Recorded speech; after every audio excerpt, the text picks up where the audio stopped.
What's up, YouTube? Welcome. MIDDLEKAUFF. The Tube. The Tube. This is a YouTube only. This is not a podcast. Like often you watch these, they're also a podcast. This is not a podcast. It means you can only get this content right here. You got to be right here to get this content, man. Man. Do you think that's what he's saying? Man, I got fired too, man.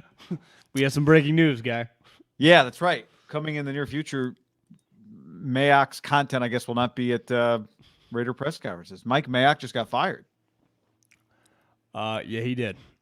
So Mike Mayock and John Gruden, I don't think we knew how we would get to this point, but when the season started, if I told you that neither of them would be the general manager or the head coach by the second round of the playoffs, would you have believed that? No. I mean, I would have understood. I would have believed that Mayock, right? Like maybe him and John, and that's not uncommon for people to not work with John for long, maybe. But the combination of the two, there was who had the report maybe a month ago that Mark Davis was going to clean house. Was that a Vic Tafur? I don't know. And obviously, clean house would include Mike Mayock, but there's part of me that thought he might make it. But obviously, that's not the case. Wow. So that's to say, I'm not shocked. I'm a little surprised. If you had asked me yesterday, like, what are the odds? I said, maybe 50-50 that he's back. But, wow. I think us on the outside pinned it all on John Gruden for the abysmal picks. I mean, Alex Leatherwood is god-awful. And he's the best of their first-round picks of the last 4 years, right? Farrell doesn't play it. We haven't noticed him in 2 years. Ruggs killed someone, is in prison, or in a lockup, will be in prison. The other guy, Arnett, had a machine gun ready to kill people. He's gone. Like it's in the first round, it's hard to be that bad. It's clear that Mayock was behind some of the picks. I had someone tell me last year that leading up to the draft, Mayock kept calling him and asking him what he thought of Leatherwood. And that was a guy that Mayock liked a lot. And I think ultimately, John, no different than the 49ers, like Kyle has to give the okay, up or down. But I do think that Mayock had serious influence on these picks. And it's really bizarre, guy, because if you followed his career, when you talk that much about something specific over a long period of time, it's pretty clear, Mike Mayock knew what he was talking about. It was like he was on the right guys. Yeah. He took some kind of outside of the box stances. Outside of the box is the wrong word. Just counter, I would say the groupthink stances, and turned out to be right. And then he was way wrong. I mean, he was just outside of the box in all these picks, and people were always baffled by his selections. John, too. Yeah. I mean, I would add Nate Hobbs, like one of the guys. A fifth rounder, not a first or a second rounder, but still, you had one of your draft picks end up with a DUI this year. One of this year's draft picks ended up with a DUI back-to-back. Attorney claimed not a DUI in Las Vegas. Okay. Well, whatever the situation, I do think my question is, did he realize? Anyway, I'll get off on a Nate Hobbs tangent, but I'm with you. I think one of the shocking things is that Mike Mayock I love a mock draft 9.7, but that was not Mayock's thing when he was in the media. He would do one draft, basically, draft board.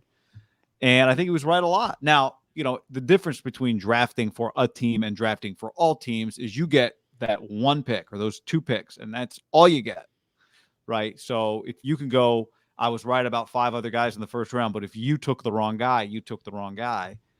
And so it was surprising they didn't end up with more star players, although Ruggs was turning into one, Leatherwood, I'm not sure what's elite. Furl, not sure what's elite about him.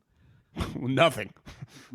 Jacobs, obviously, is a very good player, but as a running back in the first round, I mean, I think maybe the Max Crosby pick in the 4th was fantastic, but they had 3 first rounders in 19. You'd say one of them really hit. Who? I'd say Josh Jacobs, even though people don't like the value. That was a good evaluation of the individual. I agree.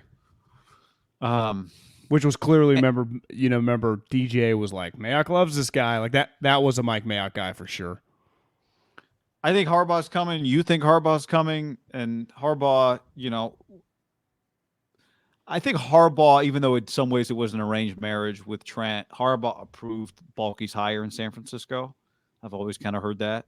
So I would imagine Harbaugh's going to have, if it's Jim, his choice of guy, and I don't know if it'll be Balky. I think the answer to that's no. It'll be interesting to see who Jim installs. Balky's gainfully employed right now. Yeah. It'd be interesting to see who Jim picks, if it's Jim. And I think it's probably evidence too. I don't know what you think about this, that the Raiders' job, you got to give a lot in order to attract somebody. This thing right now, even though you've got a quarterback and you got some good pieces, you just went to the playoffs with Rich Bisaccia. I don't think if you want the best candidate, you're going to be able to dictate to the candidate, here's the GM you're going to work for. And I think it might be evidence in part that Mark Davis understands if he's going to hire the best possible person he can hire, he has to be giving. I'd be surprised if it's like hires a GM and then that GM hires a coach. Maybe I'm wrong. I agree. But I'd be surprised. And I think this is partly just that whoever he's about to hire is going to want to do it their way, and they're going to be in charge. And who knows? Maybe there was really nothing Mike Mayock could have done about this situation. He was John Gruden's guy, and John Gruden's This is a good life lesson, is that no matter where you are in what profession, things that feel like they couldn't be any more stable. When Mayock got hired, he stole guys, I remember, from the Cowboys, his college director, who I had known from my scouting days. He plucked guys off different teams who went to him, and John did the same for a coaching standpoint. Rich is a good example. He left the Cowboys to come to him. That just thought they had a job for a long period of time. The runway was, it couldn't have been any longer in terms of NFL, right? It just was an unlimited amount of time relative to NFL life, right? I mean, most coaches, I think, are prepared, assistant coaches, 2 to 3 years, and either you're ambitious trying to move up, or you just know you can get fired. It's just part of the profession. I think when people signed up for John, and then when Mayock was hired, it was like, we're going to build this thing, and this is going to be a long time coming, and it changed pretty fast. Now, all these coaches are in major trouble. I mean, look at Gus Bradley, who I'm sure had options last year, signed up with John, and now if Jim Harbaugh comes, how would you not expect Vic Fangio to be his defensive coordinator? You know, I'd 100% expect it. And honestly, there's not that many guys right now that would look like an upgrade from Gus. I think Gus should have a lot of options given what he just did with the Raiders defense in 1 year. 100%. But he's going to lose his job, and all these scouts are all fucked. That email scandal. Now, Mayock might have got fired regardless. There were rumors early in this. Even Mike, remember he gave that press conference maybe before week 1. He said, like, my job, we got to make the playoffs or I'm in trouble. Remember he kind of insinuated something like that? Mm-hmm. But, I think the Raiders on Saturday morning, either Friday, I think it was Saturday morning, I guess, leading up to the playoffs, one story that kind of made the rounds was there's going to be a mutual decision with Derek Carr, the new head coach, and Derek. And someone yesterday in my Twitter timeline was like, I'd much rather have Derek for $30 million than Dak for 40. And I responded like, where's Derek at $30 million? Where are we fucking pulling this number out of your ass? Derek's number, I would say, starts at Dak Prescott's contract. Like, that's just what you're talking about. Now, maybe he could, potentially give a little, but I mean, I would say minimum $35 million a year, right, to stay. And what he would get in the open market, we just saw what Kirk Cousins would get or got. Now, Derek, if he wasn't on this team next year, they could probably do like a trade, right? Someone gives the first-round pick, maybe like a first and a third, and then they extend him. We know there would be several teams lined up to get him. Now, do I love him at like $140, $150 million? Nah, man, that's where I start getting nervous because I don't like Dak at that number at all. Derek, I think right now, what he's been these last couple of years, one of the best values in the league, right? At $20 million. Yeah, without question. Him and without Jimmy. Question. Yeah, I mean, I draw the line a little on value once it's like not enough of a player, but yeah, they're both value.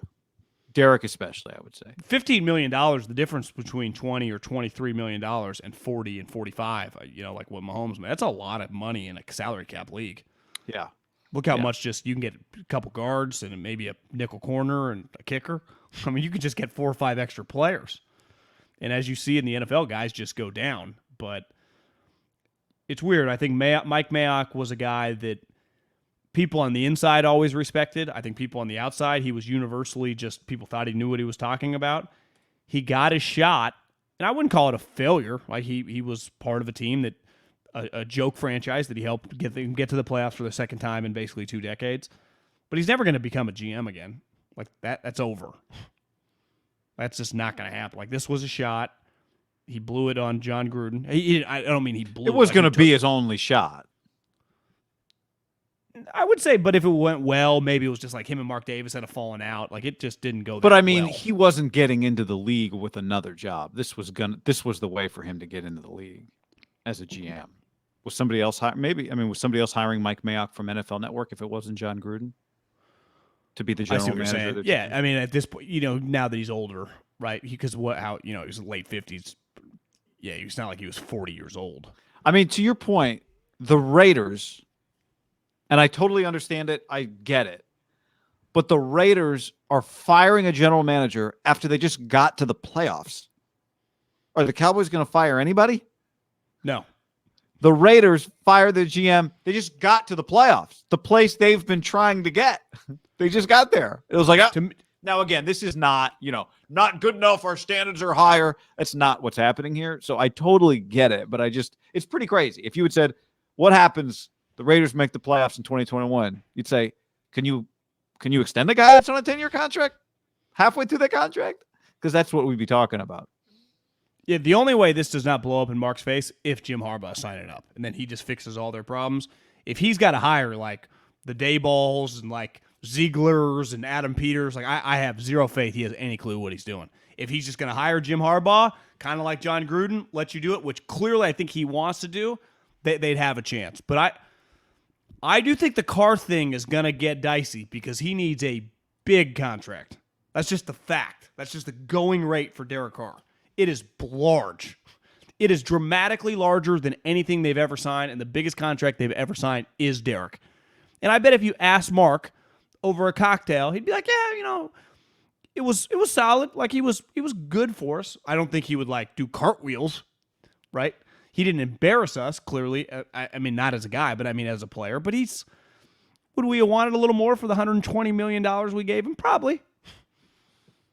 So yeah, but I also think now do I want to give him 180 and guarantee 130? Like I understand. I think it's going to be difficult for Mark Davis, assuming he has the cash, to pay the cash.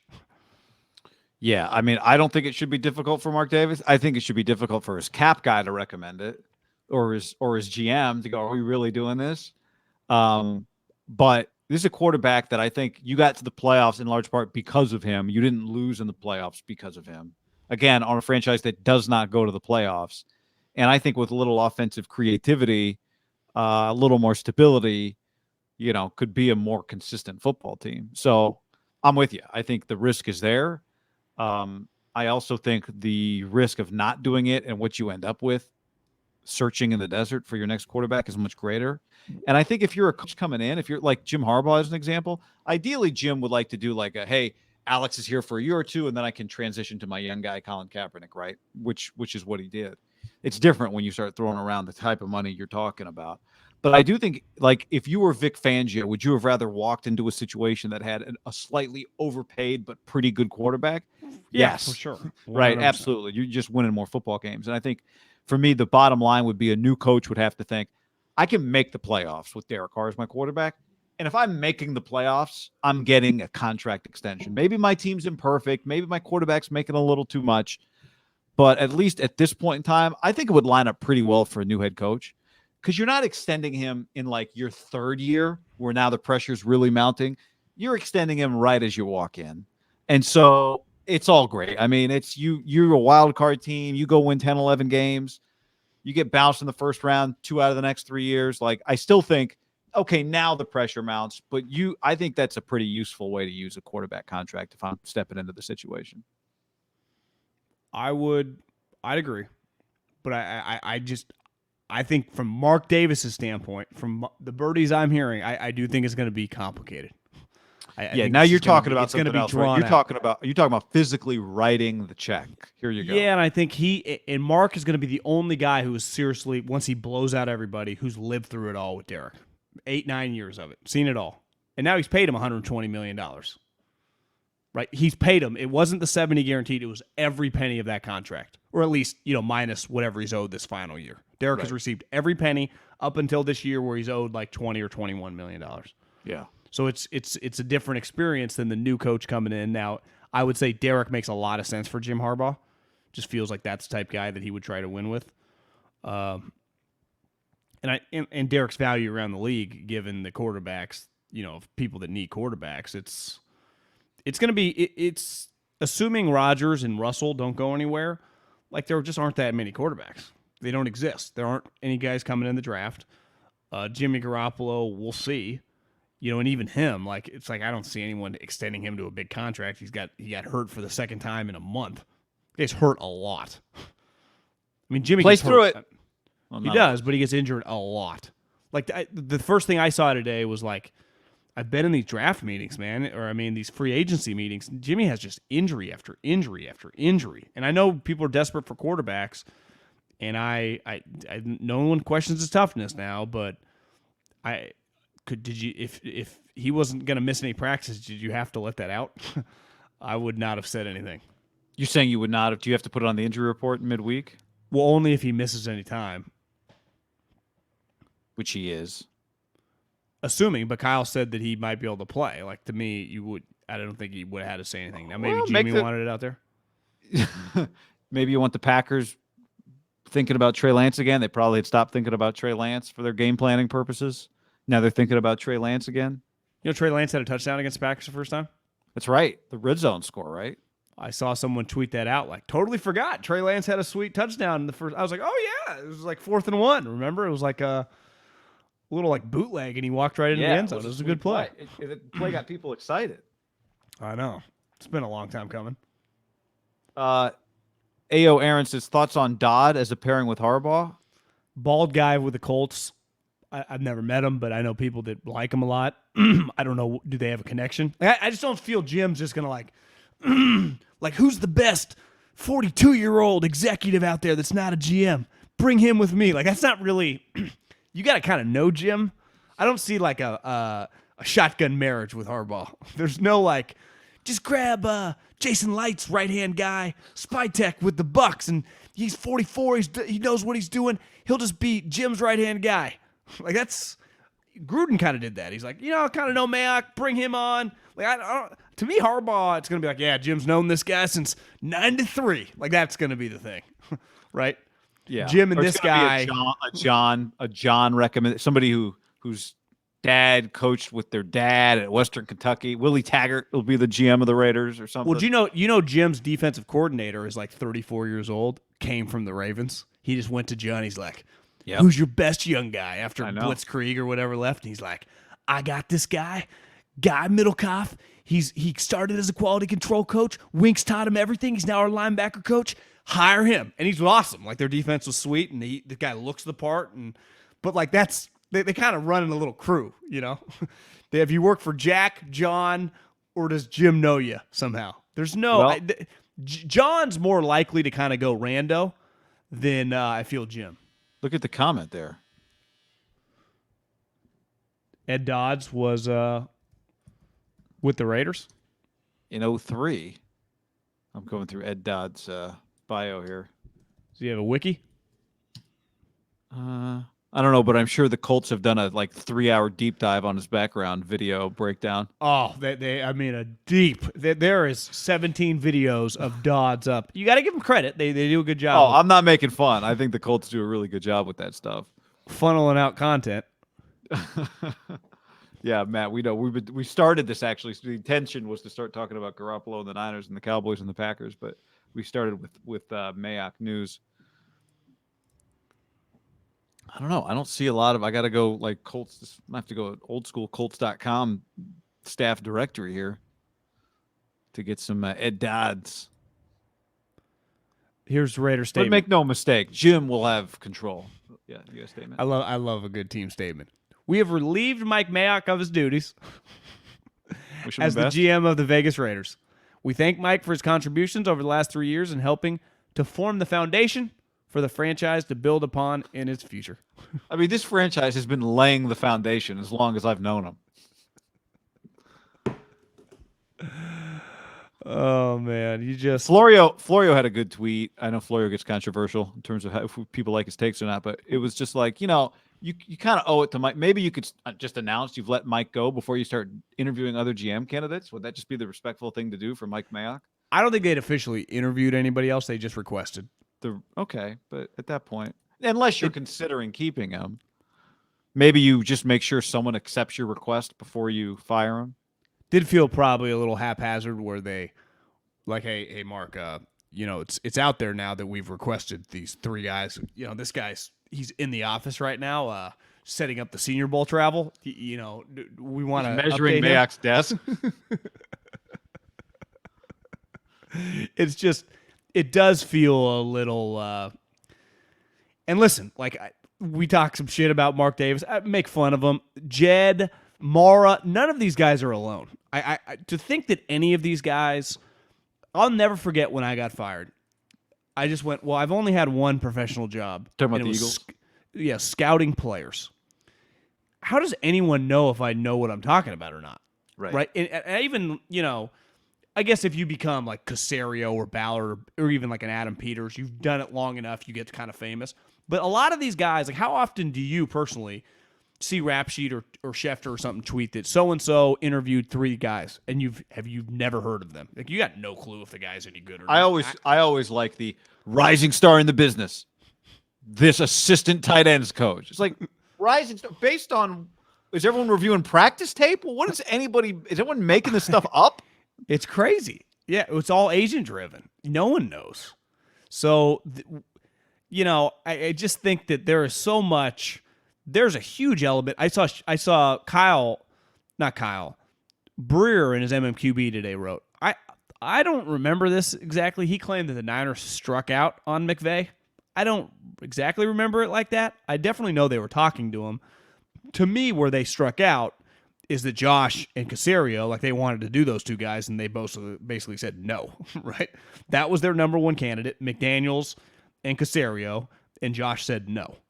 And then they pivoted to Kyle. But let's face it, there's a huge element of luck. Like even just watching Kyle yesterday, think about all these teams right now, Raiders included, unless they get Harbaugh, then I give them a lot of credit on that hire. But even to that hire, they kind of luck into that Jim wants to go there, like the Raiders mean something to him. It's not like Mark is just like closing, locking in deals. It's like, no, Jim, he's fucking passionate about his past and the West Coast, and it's like Jim. Did Jed get a lot of credit for hiring Jim? Jim was fucking 10 minutes down the road kicking ass at Stanford, right? Yeah, I mean, but also, would other teams hire Jim Harbaugh in the NFL right now? Yes. Yes. Does any team want to hire Jim Harbaugh more than Mark Davis does? No. Like, is any team going to make it as easy for Jim as Mark Davis would? No. You know what I'm saying? Like, he could get another job, but nobody's going to give him the blank. And when I say check, I'm not talking just about money. Just the do whatever you want, Jim. I've been chasing you for years thing that he's going to get from Mark. But hiring coaches is a little bit like a draft pick. It's like it's easy to pump your chest of like, we landed George Kittle in the 5th or Richard Sherman, like Seattle in the 5th. Well, you passed on them 4 or 5 times. You had no clue these guys were going to become what they become, but you get credit for landing them.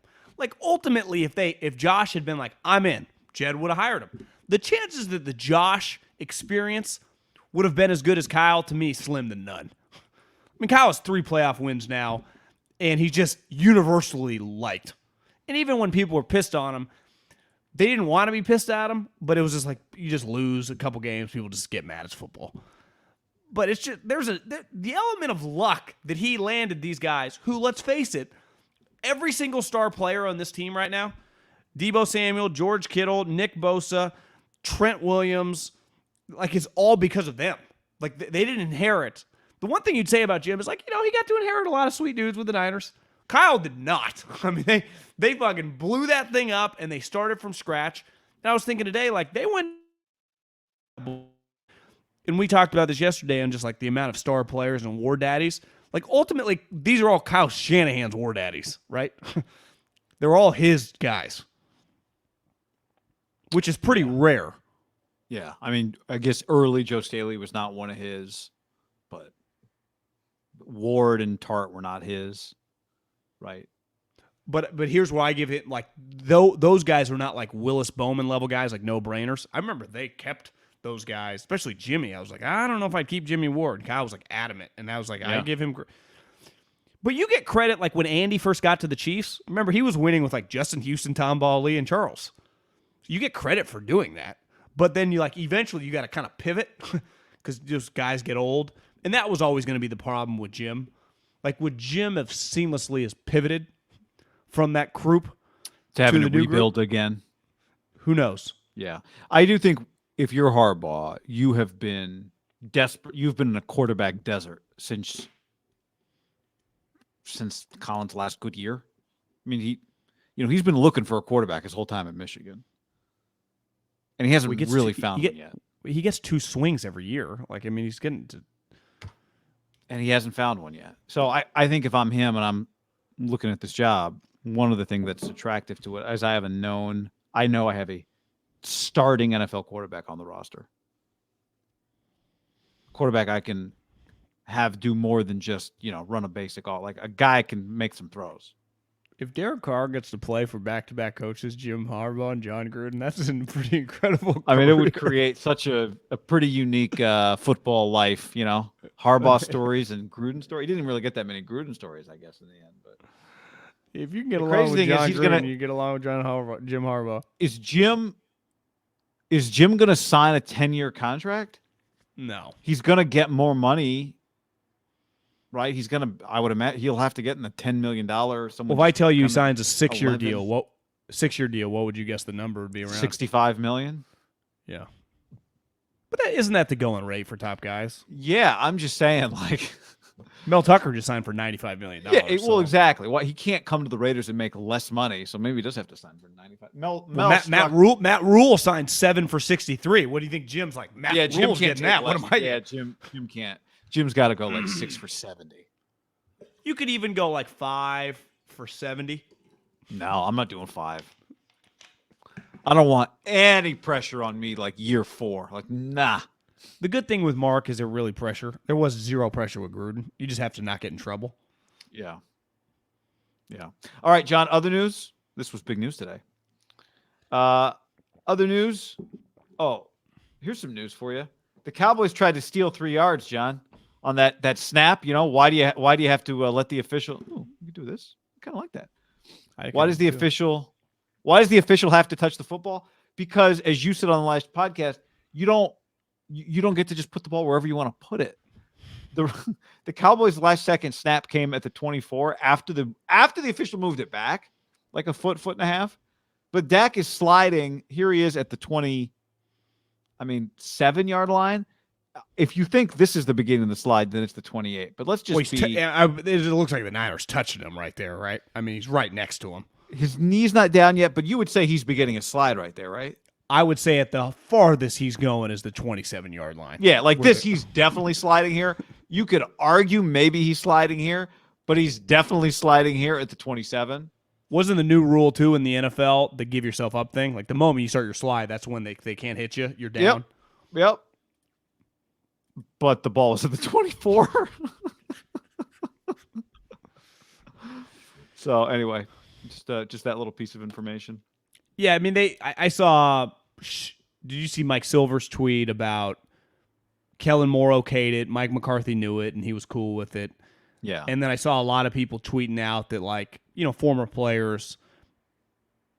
And we talked about this. The rule is, to me, 16 seconds would be pushing it. It feels like that 18-second mark. They were at 14 seconds, and then he took extra yards. It was the chances of that working, because at first I'm like, why is the referee so far behind? Well, he would have that referee if that's happening right in the third quarter in the middle of a game, they wouldn't have been in a huge rush, and that referee still would have had to jog up. Correct, the one behind him, that ends up running into him, but he's hustling his ass off for them because 14 seconds is just not enough time. At first I felt kind of bad. I'm like, it's a shitty way to lose. And then the more and more I've had time to think about it, it's like they got greedy. And when you get greedy, what it was Gruden's thing that he also said in the coaching ESPN quarterback shows, like you never go broke taking a profit. Sometimes when you get super greedy, those extra 3 or 4 yards, like they didn't need to every single human alive that wanted the Niners to win would have had a heart attack from him throwing it from the 32-yard line, right? But he tried to get to the 25-yard line, 24-yard line, 27-yard line. It was on him. Do they practice? You remember watching Hard Knocks? Mojo moment. Mojo moment. That was Mike McCarthy's big thing for a prime. I forgot. I saw you saying that. I'm like, I forget. What is Mojo moment? I was like, oh, Mojo moment. Well, do you have any refs at your practice? Because I guess Dak said, this is how, basically, this is how we practice it. Yeah, well, if you're practicing it without a ref where your center just gets to take it and put it down, then you're not really practicing it. Chris Sims says that he remembers 18 seconds was maybe you could get away with 17 seconds. But 18 seconds was kind of the number. They try to run a practice. Well, they're not a good practice team then. Do you know what I think the problem is in football practice? I think I read one time Belichick doesn't allow his coaches on the field at practice once they go into team environments.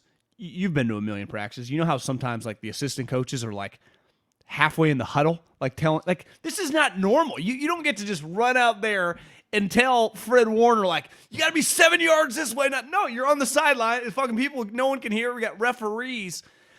I can imagine they've done that several times in practice. It was like, God, this thing's going to be pretty sweet. But there is nothing like a game environment. There's just not. And you could argue that they even allowed that. Like, Dak, if you're going to do that, you can only go 10 yards. We do not have time. You cannot take extra yards in this situation. There's also a lot going on. We had talked about coming into the game, one major point of difference was just Kyle had been in the trenches with all his guys, offensively and defensively. Like he's been their head coach now for a long period of time. Basically, a large core group of them played on the Super Bowl team, and Mike had not. And hell, they just had to get a new defensive coordinator. Now, Kellen and Dak have been together for a while. But when you see some of these stats, and, I didn't make too much of a deal of it just because I didn't want to, get overconfident. But it was like, the Cowboys' records against good teams and the Cowboys' records against the under 500 teams in the NFC. And you just see the numbers, especially the day after. You're like, that's not nothing. That's not – because the one thing I'll say, the Niners are going to win or lose, but I never feel like they're overmatched mentally. I actually texted with a guy on the team today, and he was like I was like, God damn, you guys physically took it to him. He's like, yeah, we that was our game plan to go in and hit him right in the mouth, and they kind of wilted. And I was thinking about it today. The Niners showed up in that game. That first drive was like, we're here to fucking kick your ass. And sometimes if you do that to the Packers will hit right back, right? I think Tampa, once they get Tom, they would hit right back. I think the Bills and Chiefs, they'd be game for it. The one thing we kind of talked about, are the Cowboys – They got the talent, but are they going to sock? Is Amari going to hit you right back, or is Amari just going to be like, I'm just run my routes? And that ain't really Amari. Even CD, you the one talking yesterday about him jumping off? He's like, whatever. It's like, well, he tapped out after he committed the illegal motion penalty. And then you think about some of Mike's Green Bay teams. They weren't exactly like squads you'd want in the octagon. Jim shoved him around a little. There's just a toughness to Mike. Right. Which then is you think weird. about Mike Shanahan's Broncos teams. Which category are they in? But you know what's crazy, though, is Kyle is obviously born into the NFL. His dad was a millionaire. He's a rich kid, right? If you just look at it like that, even though he's obviously much more than that. Mike, if you ever just read about Mike McCarthy's upbringing in the sport of football, didn't have a pot to piss in. He worked a toll booth when he was a GA at Pitt just to have extra money in it. He's a blue-collar tough guy. Yet I watch Kyle, I think, that guy's the dude from the trenches, and this dude is the guy from the country club. That's what their two teams look like. It's the opposite. Yeah, I think, I think you are largely who you grew up with. That's a big part of it too. What was McCarthy McCarthy studied the West Coast offense a lot. I think he ran it at Pitt when he was coaching in college, and then he coached with the Chiefs. Then he was on those Packer staffs, or he's on a Packer staff. I don't know. I just know what Kyle grew up with, which is this is how you play football. Doesn't mean Kyle can go, build a house from scratch with his bare hands, but he knows how you play football, right? Yeah. Kyle might call a handyman to come put up some light bulbs, but that's not what I'm talking. I'm just talking about you would think. No, I know it's not. I'm just saying your upbringing doesn't necessarily reflect your football style. Your football upbringing reflects your football style, right? Yeah. Kyle is blue collar football. Now, if we said Kyle Shanahan, weekend projects, you blue collar guy, you building like a cage for your daughter's bunnies, he'd be like, nah, we'll go buy a cage from Petco or something. But he's a blue collar football guy, right? And it's reflected. It's reflected in his team, man. It's why a lot of you're right. parallels with Jim Harbaugh with the way they like their football. Different kind of offensive. The run calls are a little different. Jim's offensive playbook, just the fullback. I mean, he's going like running power, where Kyle's running more toss stuff. But the way they want to play, run schemes are different than everybody's. Yeah, that's part of it. Yeah, guy, he on the fly this year created a play. Because it was like, we kept saying, like, you just can't, how are you going to just run the toss? They created a toss play that's not a toss. It's a handoff, but you toss it to him, and he just goes right back up the middle. I love that play. They created that play midseason, didn't they? He has not been running that consistently over the years. No, I don't remember seeing it. Because you had to add the element, because you just can't run the toss nonstop. But you can get them to kind of overcompensate, and then he just cuts back up the middle. Did you see the play that I saw? Schwartz retweeted it. And this is where I think that, like, everyone's like, why isn't George Kittle more involved? He is involved. Like, Debo's yes. his touchdown run. You see George on that play? It's like, Jesus Christ. This guy's cracking skulls. Him and Juszczyk, those two guys, like, having 7 offensive linemen. Juszczyk, like, one of the first plays of the game, when he hit Van Der Esch, and Van Der Esch is clearly big. Like, I don't know if he's the most fluid athlete, but he is a big football player. He honestly looks more like a guy that would have been when we were a kid. And his name was spelled wrong? On his own jersey? Yeah. When Juszczyk hit him and he kind of elevated and went backwards, I went, oh my God, these guys are fucking here for keeps. That's that. If the Niners are going to win this week, they're just going to have to make sweet plays. Like, the Packers are not. They're just much more mentally tough, having built the last couple of years than the Cowboys. Right? Yeah, I mean, the Cowboys, again, like, to me, they felt like what we talked about, a college football team that can win a bunch of games because you're going to play the bottom of your league and you're going to schedule 3 non-conference games. But in the biggest game, can you compete? And, I know there was some talk last week. Look at this. The Cowboys are in. The Eagles are in. The NFC East. People take cheap shots at the NFC East. It's better than you think. No, it's not. No, it's not. The Eagles are not going to the playoffs next year again unless they fix some serious issues. Eagles are not coming back to the playoffs in 2022 unless they figure out how to throw the football. They got the Cowboys went 6-0 in their division too. So, like, are they a 12-win team or are they probably a 10-win team in a normal division? Right? Yeah. But they're just not they're not special. And to your point, for as explosive as they are, for all the star players I think they have, where are their star players on offense in a big game? Where were they? Like, consistently. Like, how do you CeeDee Lamb had 1 catch? Yeah. Like, don't you think Kyle would have got him the ball in different ways? An end around, a pitch. And this is, you know what? And we do this all the time. I love Kellen Moore. You love Kellen Moore. One of our favorite college football players of all time. High level guy. Clearly a good football coach. Kyle Shanahan's been an offensive coordinator in the NFL since 2008. Okay, 2008. This was his 3rd year for Kellen Moore doing it. Maybe Kellen is ready to be a head coach. I don't know. I'm not even saying that he's not. But there are different levels of how prepared you get to be when you get your first head coaching job. And I think we'd safely say if Kellen Moore becomes a head coach today, that team is not getting a coach as prepared to be a head coach as Kyle Shanahan was when he got his head coaching job. No. And it's not to say Kellen shouldn't be one and that he can't succeed and that he hasn't been prepared in different ways. Played for Chris Peterson. But, we are so fast to the rising star. It almost was like everyone was just saying it because everyone else was saying it. And well, he was a young offensive coordinator for the Cowboys, and their offense was having some success early on. Yeah, well, that's exactly the recipe.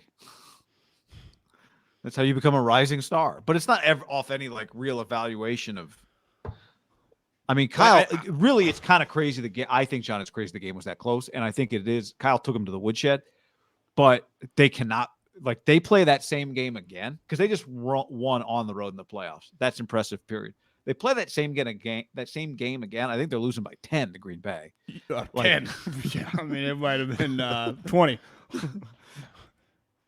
Yeah. Now, Jimmy didn't get sacked. They got after Dak. They sacked him 5 times, but they committed some penalties. The pick was bad. They just did some things that aren't going to work in Green Bay. They were in second and third and long as the game went on. It felt like a lot, didn't it? Like they were not in at many drives consistently like that first drive in 2nd and 5. Because the more and more you get in 2nd and 8, 2nd and 8s with an offsides can be 3rd and 11 before you even know it. And when they're in that situation, that is disadvantage 49ers. Like, that's just clear. Because that just puts Jimmy, his sample size is going to go up. And the higher the sample size goes up, the more likely he's going to throw a pick. And now he's got a sprained shoulder, which, little weird. I know they're kind of downplaying it. He's going to practice Wednesday. And again, no guy has and that's not nothing. When you say a sprained shoulder to your throwing shoulder, I go, whoa. But then I see these clips in the locker room, and it could just be adrenaline, and he just looks completely normal. Every time he has an injury, he does his press. He's just completely normal. He doesn't try to hype it up, but I don't know why they would say this if it's not true. Like, I believe what they're saying. It's just, I did think it was a little bizarre. Like, I didn't expect it. We've spent a lot of time, right, trying to come up with theories for injuries. And so far, more often than not, it's just the guy is whatever they say it is. Now, Jimmy did say, I'm reading the Matt Barrows tweet here, or Kyle did say that Jimmy should be able to practice this week. But you're right, it's not nothing. But again, I don't think we come up like Fred Warner hurt his ankle down on the field. Well, Nick Bosa got knocked in the fucking head. Like, we see Kwaski Tarda at SoFi. He comes limping off. Like, most of the Niners' injuries we see. And Jimmy's are just like, what? Second quarter, you're like, we didn't get sacked. You're like, what is happening? Yeah. I'm not saying they're making it up. It's just, no, I know you're not. His are just weird. Where all the other ones are specific. Now, I would say that Trent's was a little weird.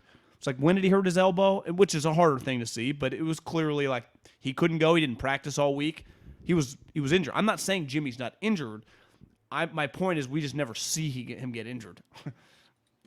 This one, they're not. Well, we did see him get injured in this game, but I believe it was a crotch shot is what I remember. It was not a shoulder. I thought the guy grabbed him by the penis as he was bringing him down. Like, not the nut tap. Like, they grabbed the penis, and that's how they brought him down.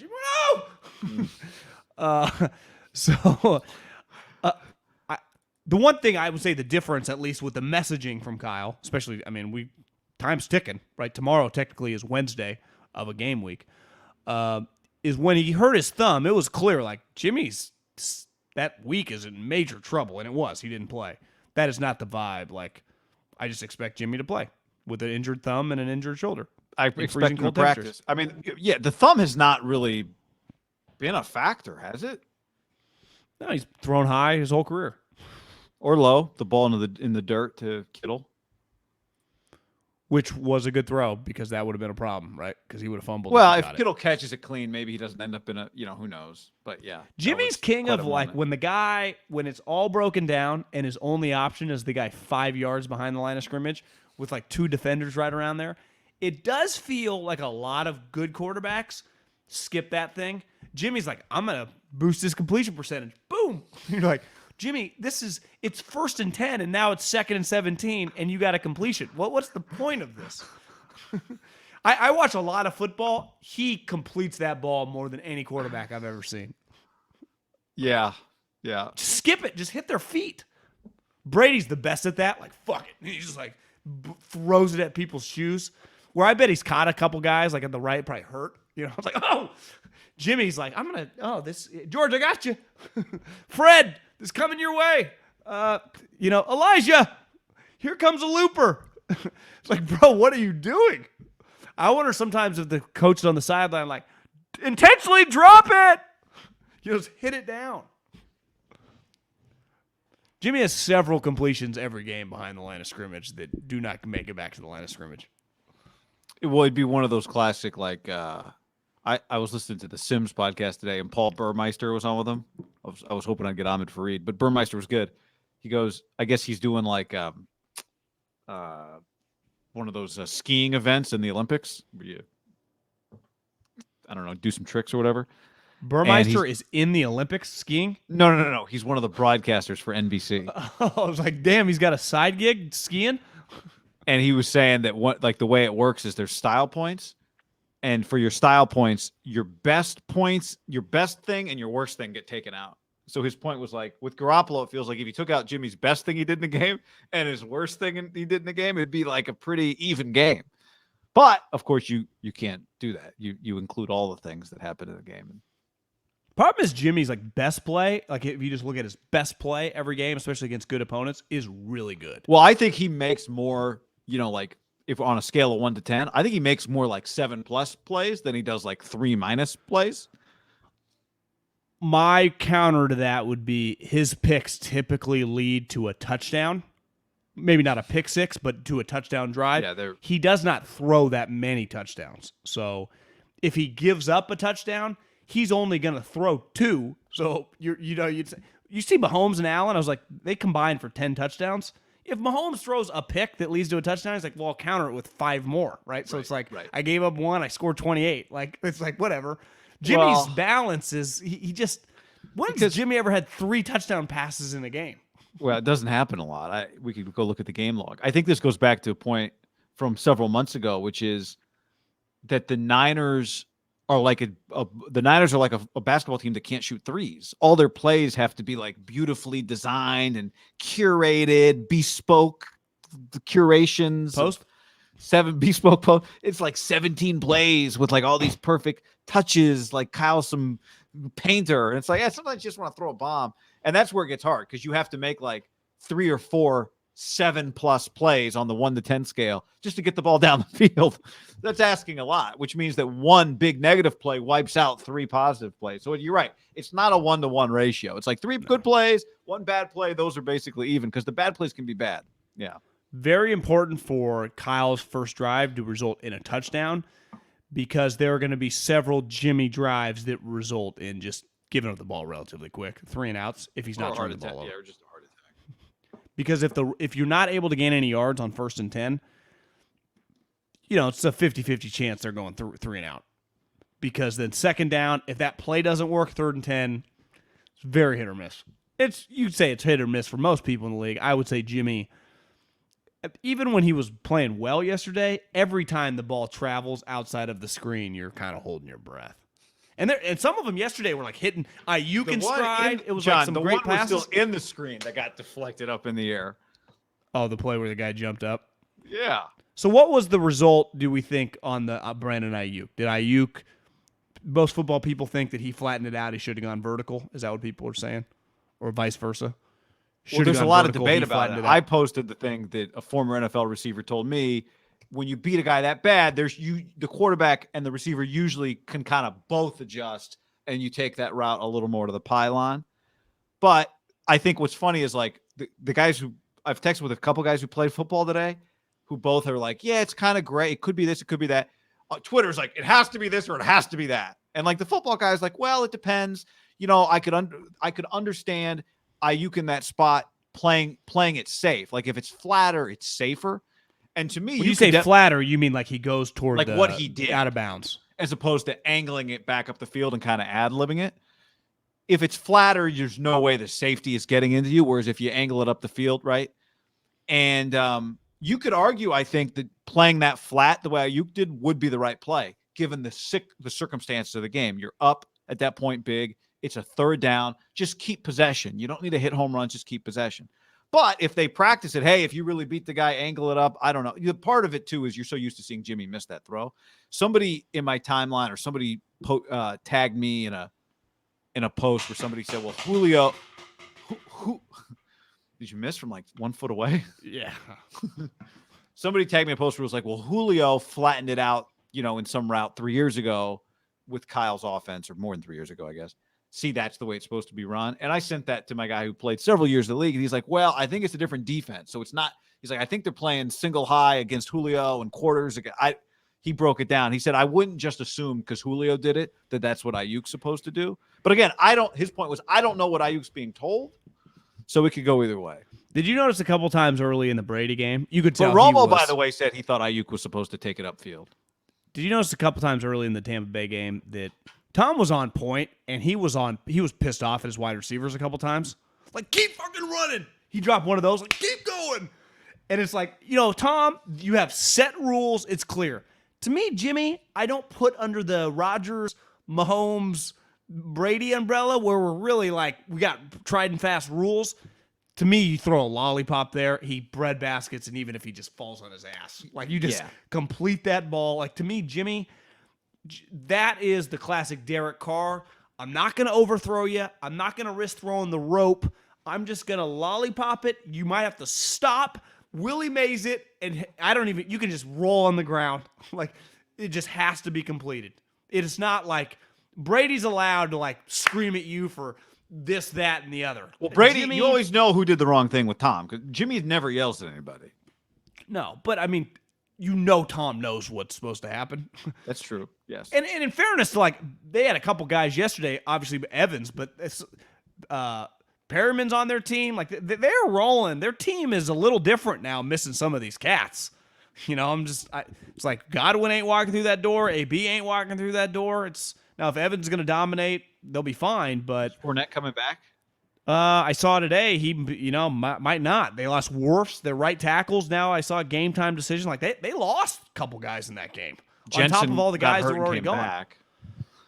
So there's nothing like the offensive lineman that's down that's just like, he's just so mad. He's like, I swear to God, if my ACL's torn, he like punched. Jensen was punching the ground. He's like, if I leave my buddies to go through these next couple rounds, like fucking tape it up.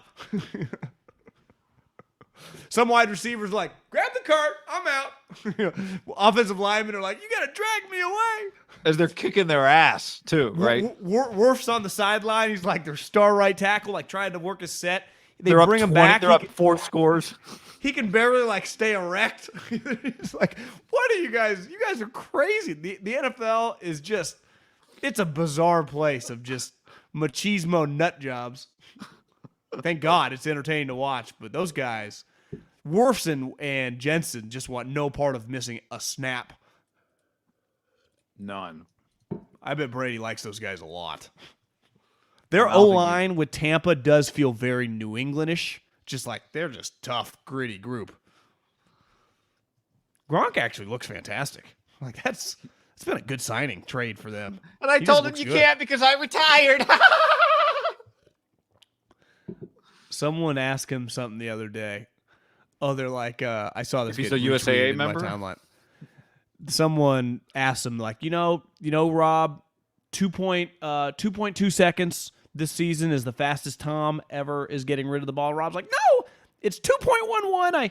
I saw it on the television when I walked in. I'm going to correct you guys. I'm a genius. 2.11, fastest ever. So you're wrong. And he's like, he starts laughing at himself. He just. He's a good member to have around. Oh God, he is just so, and he's used like he's not just good vibes. If you, I say, listen to Bill Cowher next CBS halftime. He sounds like old, like what Gronk is going to sound like when he's old. I'm pretty sure. I could be wrong, but I'm pretty sure. Just listen. Do you think Rob does NFL TV when he's all done? I mean, he did it the last time. To me, he does it like. If they like, his thing would be like, if I can make it, just keep a seat warm for me. Maybe I'll come. Yeah. I'm around, playoffs, give me a holler. Or week 14, like if I'm going to Cabo or something, I'm not around. Yeah. if the game's in Tampa. One problem it's going to be for some of these networks, for guys like that, they're so rich. Right? Like Phillip Rivers. 100%. Even Breeze, if you think about it, a little bit of an outlier. Guy made probably $250 million. It's like, Drew, you really want to do this? Well, like, you could just be hanging out. But that's where a guy like Gronk just likes football. The question is not trying it. The question is realizing how hard it is, how hard you have to work at it to be good at it and keeping with it. I know. Like, I do think, I saw some people complaining about Romo, who liked the tweet I posted about his hair yesterday. I didn't know he was on Twitter until you I showed didn't me either. That. But the one thing people like, is he a Cowboy homer? I thought one thing watching him, like he's still extremely locked in to what teams are supposed to be doing, trying to do, watching film. You always wonder a few years after guys out of the league where he doesn't know all the players, know everything like the back of his hand. I thought watching that game yesterday, he still clearly prepares. I think a pretty big advantage for him with that team, though. Like, he's boys with Kellen, and it would shock you if him and Kyler buddies. No, but I thought he was drawn up a lot of here's what the Niners are going to do right here. I'm with you. I thought he was really good yesterday too. I actually saw a lot of people shitting on Drew Brees. I thought Drew was fine. I think sometimes people expect, like I just don't. It's hard. Like I don't know if he has much to say because I don't think he has like this huge personality. Part of what makes Tony or Madden or John is they're kind of just huge personality, so they're just talking naturally. Whereas I don't think Drew. Tony is so funny, man. I just don't think Drew's natural, inclination is just to kind of be a bullshitter. I think that was really hard for Jason Witten. Yeah. And I think you watch the Monday Night Crew, they're not like huge bullshitters. Like part of being a great entertainer, to me, historically, that made the most famous guys is they could just. I was reading some art when Madden died. Is like one of his greatest attributes, like the big games. Like anyone can do the big games. Right. What happens 100%. In the blowouts? So that's when John would carry you. Right. Completely true. And I think Gruden did the same thing. Gruden just had these moments of just like, it was just always something with the guy. And that's, I think, Drew Brees is just not going to have that in the back. Or I think Rivers, where everyone knows, like, God, he would be a guy. Yeah. I think Drew still, but to your point, I do think Drew still has a shot. Sometimes it takes a lot. It's not normal for the Romo to step right in. That's why I say, like, there's a lot of people. I saw somebody tweet like Alex Smith would be fantastic. Like everyone always thinks they can figure out who would be great at it. And it's not as easy as people think to just identify. Like I think Alex would have some of the same challenges. Now I listened to a podcast with Alex. He was really insightful. What podcast? Like the ESPN Daily podcast. Oh. But like, I think Peyton's the same way. Peyton's really You venture out there in the podcast world. It just came up in my timeline, and I was like, I want to hear it. Because somebody said, like, I think Alex would be better than Breeze immediately. And I'm like, well, let me hear Alex. So I just listened and kind of skipped to hear Alex's thoughts. And he was insightful. But, I think the same thing with Peyton. Like, Peyton's really insightful and is a good bullshitter. But again, like, in the confines of the broadcast, you got to go. It's just my point is there's just an adjustment period for everybody. And I don't know. I think Drew seems like he enjoys himself. I think the hard part is there's so much going on. Everything you say has to be like what you would say if you had, time to watch the broadcast and then repeat back what you're seeing. Cause that's what we expect from the football minds. Synthesize for us in 10 seconds what's really happening. And I think that's a challenge. Well, my issue sometimes is like, I think people are obsessed with like, you got to be critical. Yeah, I just think you have to say what most people are thinking. Like, it's pretty obvious. Like, at the end of that game, Drew Brees, I go back to Greg Norman when Dustin Johnson 3-putted and Joe Buck's like, Greg, what's it feeling like here to be in this position? And he goes silent. I was like, this guy's not made for the job, and he was fired. Like, he didn't have anything. And Drew Brees, when he fucking throws the ball into the ground and gives up a play, like that's a pretty basic one. I was like, I don't know if that's a very good idea. You're not shitting on Derek Carr's career. You're just saying that is stupid. Because I think immediately from the plumber to Belichick sitting on his couch watching that game thinking like, I don't know are you sure this is a good idea? Like, that's a pretty basic football. And I think these guys really struggle at like refusing to just say a negative thing. And Peyton Manning has been open. Like, the reason he was hesitant to do any of this stuff is like, I don't want to be shitting on guys. I don't want to do that. At least he's honest. Well, it's like, Drew, if you're going to take this job, if you're going to try to be good, you do have to be open to like say something that's just completely obvious. I don't need you to go, be like, something we would say like this defensive coordinator needs to get fired. But on basic plays like that, like this is a dumb idea. They just wasted a play. And I think it's hard for those guys freshly out of it to like feel they're critical of anyone because they're like, these are my brothers. Yeah. I'm one of them. Like, no, actually you're not anymore. Yeah. You're on the other side. And you don't have to say that's dumb, right? You just say, oh, they shouldn't have done that. Like that's, if I'm hearing Romo's voice in my head, that's probably what Romo would yell. All right. Rams. We got a football game Monday night. How did we live without Monday Night Football playoff football? I was thinking about that this morning. Like most years in my whole life, just Sunday football ended and then the playoffs, and then Monday I had to wait till the next weekend. Not anymore, baby. Isn't it pretty nuts so that the 49ers are going to make it around past either the Cardinals or the Rams after the season? Yeah. Like as the season was going on, if I said like Niners are going to be, if I told you at halftime at SoFi, like, the Niners guy are going to be around longer than the Cardinals or the Rams, you'd be like, are you sure? That would have been hard to believe. And that's true. Definitely, wouldn't you agree with this? Both of them got a worse matchup than the Niners got. I mean, the Rams do get a home. The Rams get a home game against a divisional opponent. Rams, Cardinals, Cowboys. Easy to say now that we've seen it, but which team would you want to play the most and the least? I guess we did see the Cardinals beat the Cowboys kind of easily. Yeah, well, the Cowboys struggle with the Cardinals specifically. I think the Rams are the best overall operation. I think the Cardinals by far better playmakers offensively. See, JJ's back in Dallas. JJ's back. Yeah. How's that? JJ I guess he's not used to. I guess they made the playoffs a little bit with the Texans. What's going on with Darren Ravel today on the internet? Anyone following that story? No, what happened? I don't know. Everyone's making fun of Ravel today, which happens like every 6 months, but I can't quite follow. I just kind of caught it late, and I thought maybe I'd be able to figure it out with like a couple scrolls, but it looks like it goes back pretty deep. Well, it's weird. I saw some of these people I follow Crescent Chamath for saying basically he didn't give a shit about what's going on in China. I just thought it was your typical like no one will care. A couple hours later, the Warriors are putting out a statement that are like, this guy is a minority owner. He doesn't speak for any of us. I'm like, did you guys really need to put this out? Or is this just a Twitter story? Because my take was I didn't think you needed to release a statement.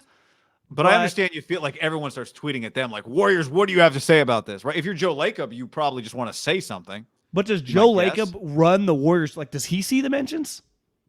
No, but I would imagine it gets to him pretty quickly. Don't you think? We might have a problem on our hands. Ravel attacked a Miami booster, and now someone's calling him a racist. Okay. Well, I'll dive into that later. Oh, I thought I saw Portnoy retweeted something about Ravel, that Ravel was part of a booster club. He was talking shit about the booster. That makes sense. Gotcha. He deleted the tweet. Okay. Like talking shit about like one of their NIL, got it. People running the show. I don't know. That's what it. Like I said, as we were starting to stream, I tried to like put the pieces together, and I just didn't have. I would imagine Mario's down there in the Miami metro area rallying some cash. Well, remember they were the first. Didn't Miami have the first kind of big NIL? Wasn't it some guy was like $500 to every athlete? Or wasn't it Miami that had the first guy that came like months ago? You're not talking about pre-NIL, the guy that was always at the front that was paying all the players. Remember Nevin Shapiro? No, not that guy. I'm talking about like the minute NIL came out. Wasn't there some guy that owns like, a bunch of gyms in Miami that just said every athlete's going to have a deal with me? You're right. I wouldn't put it past them. They have been waiting. Wait, we don't need to hide it anymore? Good, because we've been doing it very poorly for the last 30 years. Well, what was the way that Mario got paid, right? They had a hospital that had $400 million of profit, and they invested some of it in Mario. Wasn't that pretty much over COVID? Yep. They took their hospital cash, they invested it, which is smart. But, yeah, they're just going to need to land some players. I actually saw that Mario landed a couple sweet dudes, like kind of flipped a couple guys, SEC-level guys. Like his recruiting class, given the circumstances, was pretty impressive. There was a guy at the beginning of the week or maybe over the weekend at the Under Armour All-American game that CJ something maybe that he got. He took the mustache strength guy with him, didn't he? Aaron Feld. Yes, he did. Yeah. Yeah. Feels like he took a decent amount of the crew with him, except DeRuiter. I think DeRuiter had already taken the Texas Tech job, DC job. Yeah, he was that. How many coaches would you guesstimate Mario took? Like 4 or 5? I don't know. He took the guy that was the interim coach for the bowl game. I'm not sure how many he took. And then the strength coach. Junior Adams, one of the dudes Lanning hired from when Washington. I was a scout, was at Boise State, and he was like a Chris Peterson guy, good recruiter, good wide receiver coach, like very close with like Cooper Kupp and those guys. I always thought he was an impressive guy. I'm a fan of him.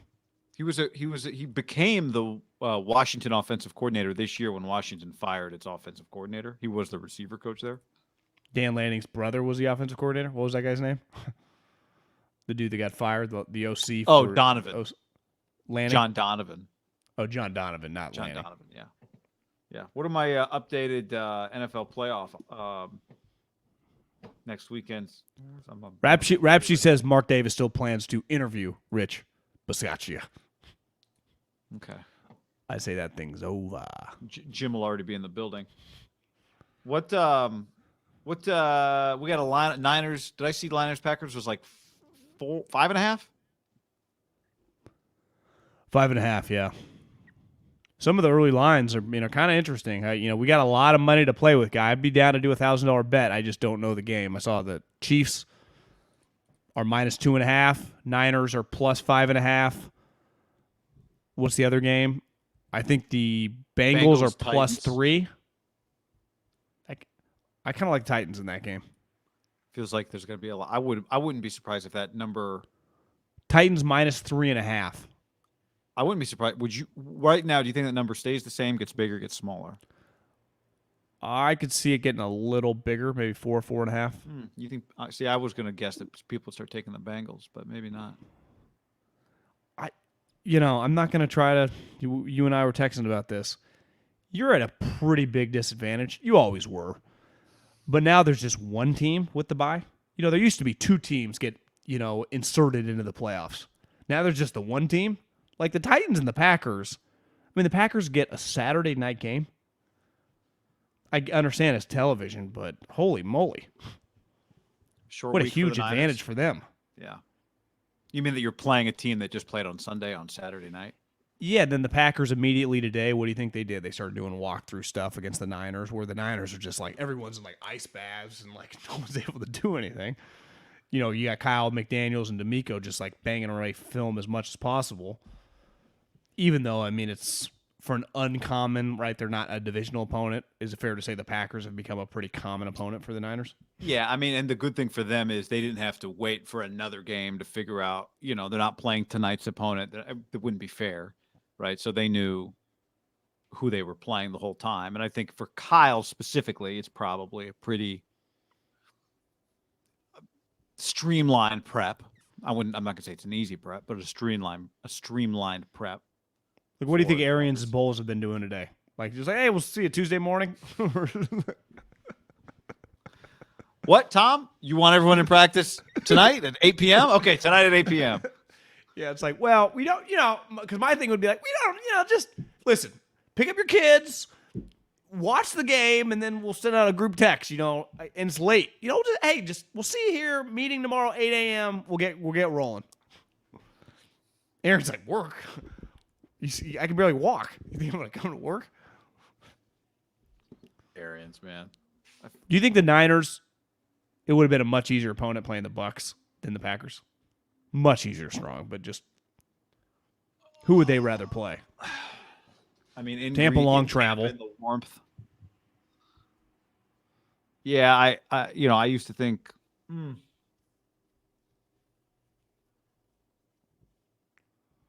Yeah, I do think you'd rather play the Bucks. I hate saying that because it's Tom. I just don't know if we can really talk about Tom in the postseason the way we talk about whatever his team was in the regular season. But what do you mean? Well, I just mean what the Bucks were in the regular season and some of the things they lack down the stretch. In the playoffs, I think Tom makes up some of that gap versus whoever else is playing. I'm with you. They have the guy. I don't even know who's the guy that he was throwing the ball to early that just kind of looks like Antonio and clearly just is getting Antonio's passes. Yeah, they'll get guys up to speed fast. That's probably, to me, Monday. They don't know their opponent. Everyone, they're just repping the rules of Tom's offense. We do this when you do this. You do this when you do this. Rob's like, okay, I'll come in. There's a lot of that. Like, God, can we have the day off? But I think if you play for the Bucks, like if you're Mike Evans, I was watching Mike Evans. I was watching that game thinking, Mike Evans has a Super Bowl ring. If Tom Brady doesn't show up to Tampa Bay, Mike Evans will never sniff a championship ring. Right? Well, he might never have made the playoffs. Now he's thinking, could I get 2? Could I get 3? I mean, Mike Evans is a Super Bowl champion. And who knows? If you're on that team right now, I'm watching some of these guys thinking they probably think I'm about to go win a ring with Well, Tom Brady. That's why Jensen was banging the ground. That's what, that's what those guys think. Yeah. Mike Evans was gonna just be like, had a nice career. Too bad he played for the Bucs the whole time, guy. And now he's a champ. So if I'm those guys, I have utter, complete belief and faith that Tom's gonna get me there, right? For sure. And now we're playing one of these teams on Monday night. Well, if you did your faith rankings in the quarterbacks, Brady, Mahomes, Allen, Rodgers, how would you rank them? Oh, God. Just postseason faith? I'm just the faith this upcoming weekend, who's going to play well? That I have in those guys. Yes. I mean, I thought those first couple drives, I'm like, Tom looks like he's 27 years old, just throwing dimes. Let's start with this. Who's fourth? Well, I think Tom has to be one. I think the question is like, do you have ultimate faith in Rodgers? I have quite a bit of faith in Rodgers. I think the thing with the Packers is after Devontae, I think a lot of it is him and Devontae. I don't think they're this, now they can run the ball now.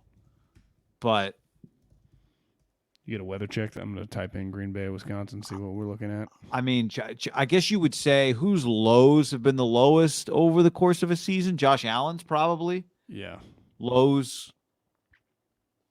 I mean, they lost 9-6 to the Jags this year. Crazy. I have quite a bit of faith in Mahomes. Same. I would go Brady, Mahomes, Rodgers, Allen. Christopher Vu agrees. I mean, you couldn't put Josh Allen ahead of any of these guys, even though he just played the greatest football game ever played. Wednesday, Thursday, Friday, we're talking highs of 15, high of 10, and high of 16. Well, I mean, it's not ideal. Lows -2, -10. That's not ideal for a thumb. And a shoulder. And a shoulder. It's cold as shit there. Is Jimmy coming out sleeveless? Remember what Dante Whitner told us? No. It's like Colin and the boys came out sleeveless. I was like, damn. You were like, did you consider doing it? He's like, hell no. I would do the Mac. Come out in a scuba suit. Scuba Steve. You see Debo had a Tiger Woods undershirt on yesterday? I saw that when you tweeted it. Did you tweet that? Is that where I saw it? Well, I mean, someone retweeted it. I'm like, oh, was it like the old TW on the? Is that what it was? Like I couldn't quite make it out. TW, just like the high neck, but it's like it's not a collared shirt. He probably just likes it. It's like the dry fit material. It's long. Like it looks like he's wearing like a double XL because his fucking thing hangs down to like almost to his knee. Why does he do that? I would love to ask him. I mean, he's comfortable. He's very swaggy, but like it's something to grab onto. That thing's always long when the game starts and then longer when the game ends because people are grabbing at it all the time. I've been told Stereo Guy is the assistant strength coach, so he's got several roles. Makes sense.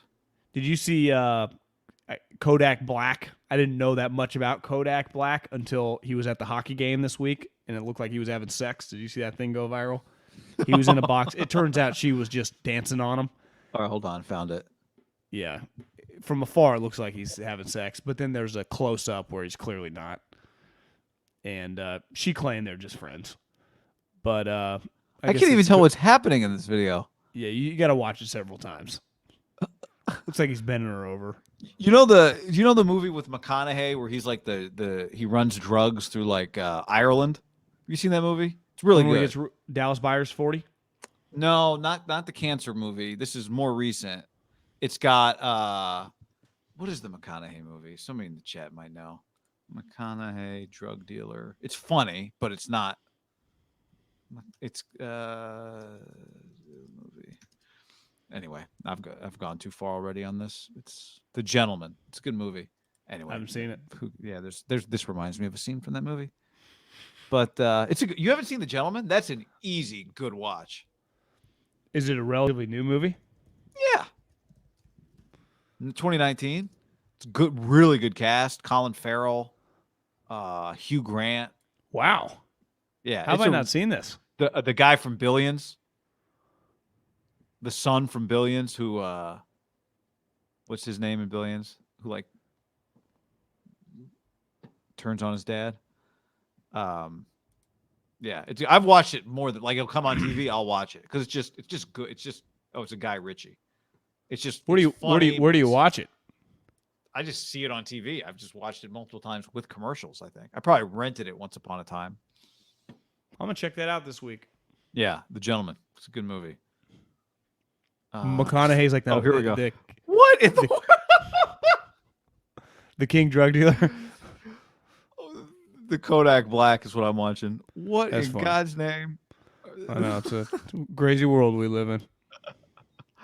All right, who you got tonight? Rams. Yeah, Cardinals? I mean, I honestly I don't feel good. I mean, I could see this thing being like 21-21 in the coming down the stretch. Yeah. No. I know this. Whoever loses, I feel like it's gonna be a tight game, and whoever loses is gonna feel like it's gonna be a devastating loss. It's gonna be, Kingsbury. It was gonna suck because they started, but they did make the playoffs. Can you imagine if McVay loses this game with Stafford? Mm-hmm. They have they got to win. It's at SoFi. Monday night feels like even extra people. Like I wouldn't say fly under the radar on Saturday, but like ain't nobody missing this tonight. It's like, oh, Monday Night Football playoff game on tonight. It's just gonna be on in the background. Especially the second half.